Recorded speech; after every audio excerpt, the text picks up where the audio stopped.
Corona के lockdown के दौरान आपने नेगेटिव खबरें तो बहुत सुनी होंगी, पर आपको आज एक पॉजिटिव खबर से रूबरू कराते हैं। सीबीएसई के जो एग्जामिनेशन फीस है उसको लेकर हो हल्ला मचा हुआ है। कई लोग वो फीस देने में इस बार समर्थ नहीं है। सरकार भी कह रही है कि कोविड के चलते वो इस बार फीस नहीं भर पाएगी बच्चों की। लेकिन एक बच्चा अभिराज हमारे साथ ऐसा है जिसकी उम्र मात्र 8 साल है, लेकिन उसकी जिम्मेदारी उसने बहुत बड़ी उठाई है। इस बार उसने जिम्मेदारी उठाई इन बच्चों की फीस भरने की। पूरी कहानी क्या है वो अभिराज से ही समझेंगे और समझाएंगे आपको। अभिराज के पास चलते हैं। अभिराज, क्या हुआ था, कैसे शुरू किया ये जो बच्चों के लिए आपने क्राउड फंडिंग शुरू किया? अपने इस पिगी बैंक को यूज किया है आपने?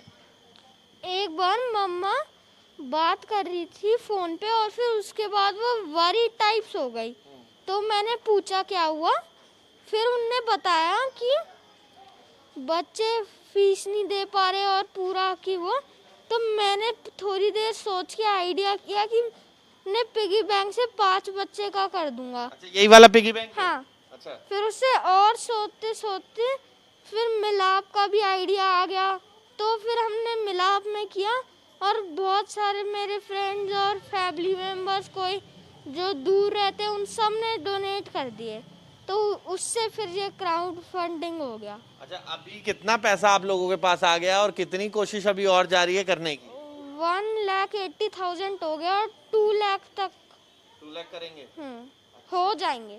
अच्छा, खुद आप इतने छोटे से बच्चे हैं, इतनी बड़ी जिम्मेदारी उठाई, उसके पीछे क्या वजह थी? क्या सोच के जिम्मेदारी उठाई आप? ये सोचा था कि पिगी बैंक में जो पैसे होते हैं मेनली वो अब तो वेस्ट ही जा रहे हैं ना, क्योंकि उनको मैं यूज तो करता ही नहीं और कर भी नहीं सकता, तो क्यों ना उनका कोई अच्छी चीज के लिए यूज कर दूं।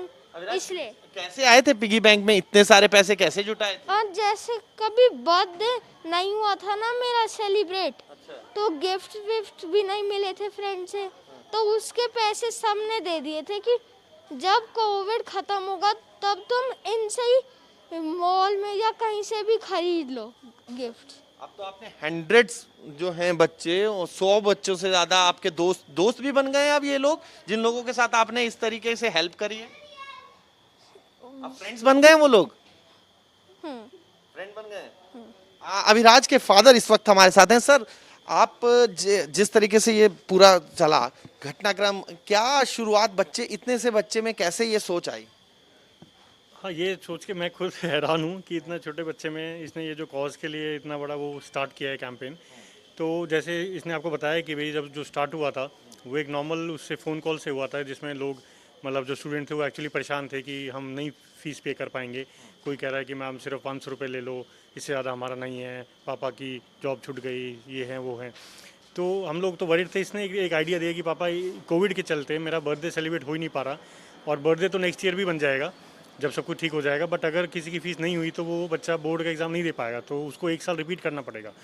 तो ये इसके अंदर से ही थॉट आया। अब ये तो सारा मतलब फैमिली वैल्यूज़ और आसपास के सराउंडिंग से ही आता है। किससे क्राउड फंड आपने ये जो किया है, कि कौन कौन लोग आगे आए जब आप लोगों ने अभिराज की बात रखी उनके साथ? मैंने अपने ऑफिस में सर्कुलेट किया, मैंने हम लोग साकेत में रहते हैं, अपने RWA में सर्कुलेट किया और अपने क्लोज फैमिली फ्रेंड सबको सर्कुलेट भी किया और पुश भी किया। सर, इस बार अब कब तक का ये क्राउड फंडिंग चलेगी और कितना पैसा और जुटाने की वो है? 15 अक्टूबर लास्ट डेट है इसकी, बिकॉज उसके बाद फीस नहीं हो पाएगी जमा, तो वो मतलब कट ऑफ डेट है। तो हमारी 15 तक कैंपेन जारी रहेगा और सब लोग इसमें डोनेट कर रहे हैं। हमारे पास इसके ताऊ जी हैं और फैमिली फ्रेंड्स हैं US में, तो उन्होंने वहाँ से भी काफ़ी डॉलर, अराउंड $1000 के आसपास वहाँ से डोनेट किया है। तो हर तरीके से अभिराज की कोशिशें जारी हैं ताकि 15 तारीख से पहले फीस भरी जा सके। कुछ बच्चे जिनकी फीस अभिराज ने भरी है वो इस वक्त हमारे साथ हैं। बताया जा रहा है कि बेगमपुर स्कूल में, ये सरकारी स्कूल में पढ़ते हैं और तमाम सरकारी स्कूल में पढ़ने वाले बच्चे होशियार बच्चे हैं। शायद इन्होंने पढ़ाई छोड़ने तक की इस बार सोची थी। आप बताइए, आपका क्या नाम है? अंजू। अंजू, क्या क्यों सोचा था कि पढ़ाई छोड़ देंगे, फीस नहीं भर पा रहे थे, क्यों, क्या हुआ? ये लॉकडाउन की वजह से हमारे घर में प्रॉब्लम आ गई थी और मम्मी पापा का काम ठीक से चल नहीं रहा था।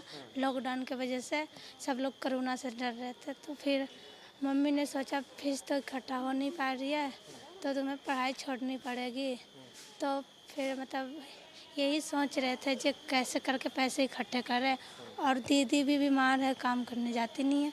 और मम्मी के पैर में मोच है, जिसकी वजह से मम्मी को बहुत सारे पैसे खर्च लग रहे हैं डॉक्टर के पास जाने में। अब तो लेकिन फीस भर दी है। अभिराज ने क्या कहा, आप लोगों ने अभिराज को क्या कहा है? हाँ, और ये फीस जब पता चला जब माफ़ हो गई है तो फिर मुझे बहुत खुशी हुई और मेरी पढ़ाई भी नहीं रुकी और मैं आगे तक पढ़ पाऊँगी, और इसलिए मैं इन सबको थैंक यू बोलना चाहती हूँ। थैंक यू हो रहा है। आप बताइए, आपकी क्या क्या करते हैं मदर फादर, और क्यों क्या इस बार भर नहीं पा रहे थे फीस आप लोग? सर मेरी मदर तो हाउसवाइफ है और फादर मेरे ड्राइवर हैं। उनकी अप्रॉक्स 10 to 12,000 है मंथली। और मतलब फिर मेरा भाई भी मतलब कॉलेज में पढ़ता है, वो MA लास्ट ईयर में है। तो फिर उनके भी एग्ज़ाम आ गए थे, अभी लॉकडाउन में ही उनके एग्ज़ाम हुए थे, अभी 1 महीना ही हुआ है।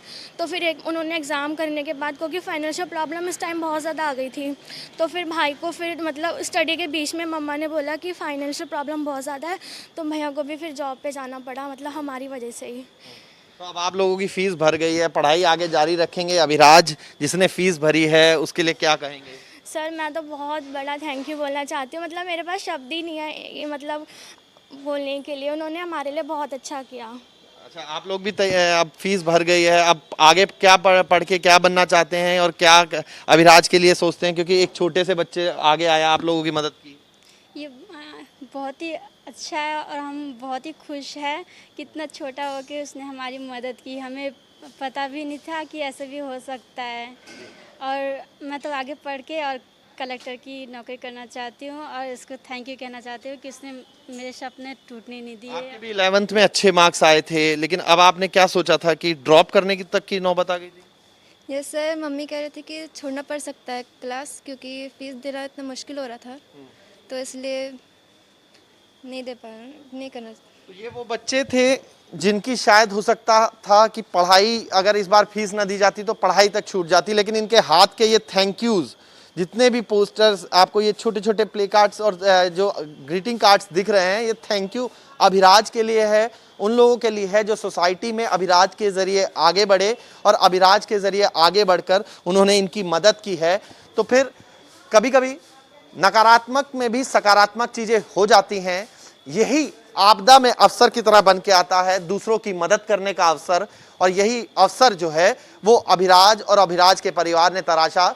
और जो तमाम बच्चे हैं, जो बेगमपुर के लगभग 100 बच्चे ऐसे हैं जिनकी मदद अभिराज अपने दम पर लोगों के साथ मिलकर कर रहा है। वीडियो जर्नलिस्ट अमित माचो के साथ मोहित बख्शी, न्यूज़ नेशन, दिल्ली।